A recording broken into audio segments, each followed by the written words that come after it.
নিজেকে কোথাও থেকে সরিয়ে নেওয়া মানে পরাজয় নয়, এটা এক ধরনের আত্মরক্ষা, আত্মসম্মানের ভাষা।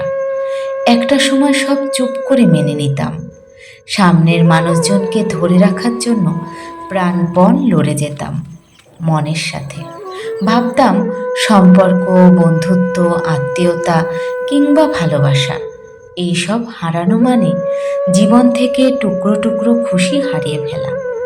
গুরুত্ব না পেয়েও পাশে থাকার চেষ্টা করতাম, অন্যায় হচ্ছে জেনেও না বোঝার ভান করতাম। ভাবতাম হয়তো একদিন তারা বুঝবে আমার দেওয়া সময়, ভালোবাসা, উপস্থিতির মূল্য। কিন্তু সময় শিখিয়েছে আজ, কেউ যদি তোমাকে সত্যিই ভালোবাসে, তোমায় সত্যিই সম্মান করে, তাহলে তোমাকে সেই গুরুত্ব অবশ্যই দেবে, নচেত নয়। কিন্তু যেখানে তুমি অনুপস্থিতি হলেও কারো কিচ্ছু যায় আসে না, সেখানে তোমার উপস্থিতির কোনো অর্থ নেই। মনে রাখবে, সব সময় যুদ্ধ করেই টিকে থাকতে হয় না।